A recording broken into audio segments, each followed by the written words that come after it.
नमस्कार दोस्तों। आजकल हमारे देश में पेट्रोल और डीजल के भाव आसमान को छू रहे हैं और यदि आगे भी ऐसा ही चलता रहा तो शायद लोगों को पेट्रोल और डीजल लेने के लिए भी लोन लेना पड़ेगा, क्योंकि आज की दुनिया में पेट्रोल और डीजल के बिना पूरी दुनिया रुक सी जाएगी।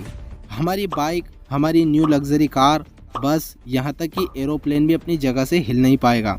यानी देखा जाए तो यह हमारी आवश्यक चीज़ों में से एक चीज़ बन चुका है। अब यदि पेट्रोल और डीजल के भाव में इजाफा होता भी है तो भी लोग इसे खरीदने से बंद नहीं होंगे। लेकिन फ्रेंड, यदि मैं आपसे बोलूं कि यदि इस पृथ्वी से पेट्रोल और डीजल ही हमेशा के लिए ख़त्म हो जाए तो शायद आपको सुनने में अजीब सा लगेगा। लेकिन फ्रेंड, एक्सपर्ट की माने तो आने वाले 40 से 50 सालों में यह समस्या भी हमें देखने को मिल सकती है।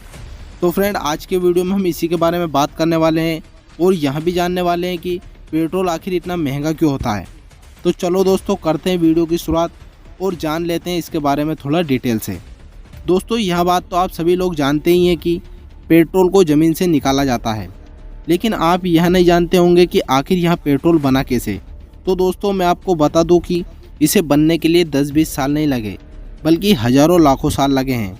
आज से करीब हज़ारों साल पहले पृथ्वी पर विनाशकारी घटनाओं की वजह से कई जीव जंतु और वनस्पति पृथ्वी के अंदर धंस गए और हजारों लाखों वर्षों तक पृथ्वी के अंदर गहराई में दबे रहने की वजह से ये डिकम्पोज होने लगे और अत्यधिक प्रेशर और हीट की वजह से यह लिक्विड में बदल गए। फिर जैसे मनुष्य इससे परिचित हुआ और इसके उपयोग के बारे में जानने लगा तो वह बड़े बड़े तेल कुएं खोदकर ट्रोलिंग के माध्यम से पेट्रोलियम निकालने लगा।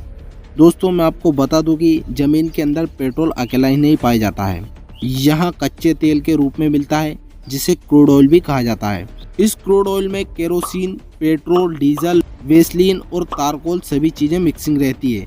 यह ज़मीन के अंदर चट्टानों के बीच में तरल और गाढ़े पदार्थ के रूप में पाया जाता है, जिसे ट्रोलिंग के माध्यम से बाहर निकाला जाता है।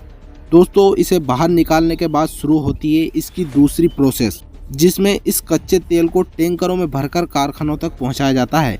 इन कारखानों को ही रिफाइनरी कहा जाता है, जिसमें इस कच्चे तेल को बड़े बड़े बर्तनों की शेप में बने सिलेंडरों में गर्म होने के लिए डाल दिया जाता है। जब इसे अलग अलग टेम्परेचर पर गर्म किया जाता है तो इसमें अलग अलग टेम्परेचर पर अलग अलग पदार्थ प्राप्त होते हैं, जिन्हें पाइपों की मदद से बाहर निकाल दिया जाता है। यानी दोस्तों, जब कच्चे तेल को 150 डिग्री सेल्सियस ताप पर गर्म किया जाता है तब पेट्रोल प्राप्त होता है, और 200 डिग्री सेल्सियस ताप पर गर्म किया जाता है तब केरोसिन प्राप्त होता है। और वहीं जब इस ऑयल को 300 डिग्री सेल्सियस ताप पर गर्म किया जाता है तब इसमें से डीजल प्राप्त होता है। इसी प्रकार से इससे सभी पदार्थों को अलग कर दिया जाता है। दोस्तों, सभी पदार्थों को जब अलग अलग कर दिया जाता है तब उसके बाद पेट्रोल की टेस्टिंग की जाती है। जितने ज़्यादा ऑक्टेन का पेट्रोल होता है उसे उतना ही ज़्यादा महंगा और अच्छी किस्म का पेट्रोल माना जाता है। फिर जिसके बाद इन्हें टैंकरों में भरकर जगह जगह पर डिस्ट्रीब्यूट कर दिया जाता है। दोस्तों, आपको यह प्रक्रिया देखने में जितनी सरल और आसान लग रही है, वास्तव में यह इतनी सरल और आसान होती नहीं है। यह प्रक्रिया बहुत ही कॉम्प्लिकेटेड होती है और इसमें बहुत सारे पैसे और धन खर्च करना पड़ता है। इसलिए एक कारण तो यही बनता है पेट्रोल और डीजल के महंगे होने का। दोस्तों, आपको यहाँ तो पता ही होगा कि पेट्रोल की कीमत सभी जगहों पर एक सी नहीं होती है। सभी देशों में इसकी कीमत अलग अलग होती है। यदि हम अपने भारत देश की ही बात करें तो हर राज्यों में पेट्रोल और डीजल की अलग अलग कीमतें होती है। दोस्तों, जिन देशों के पास पेट्रोल और डीजल के कई रिसोर्स होते हैं तो जाहिर है कि वहाँ पर पेट्रोल का उत्पादन भी अधिक होगा, जिस वजह से वहाँ पर पेट्रोल और डीजल की कीमत इतनी अधिक नहीं होती है। वहीं यदि ऐसी कंट्री की बात करें जिनके पास तेल उत्पादन के कोई भी रिसोर्स नहीं होते हैं तो उन्हें अदर कंट्री से तेल को इम्पोर्ट कराना पड़ता है, जिस वजह से उसमें तेल को एक स्थान से दूसरे स्थान पर ले जाने का खर्चा भी जुड़ जाता है। इसलिए एक कारण यह भी बनता है पेट्रोल और डीजल की कीमतें बढ़ने का। दोस्तों, इसी के साथ पेट्रोल और डीजल पर टैक्स भी खूब लगाया जाता है। यदि हम इंडिया की ही बात करें तो सेंट्रल और स्टेट गवर्नमेंट मिलकर पेट्रोल और डीजल पर से 60% का टैक्स वसूला जाता है। इन्हीं की वजह से पेट्रोल की कीमत में वृद्धि होती है।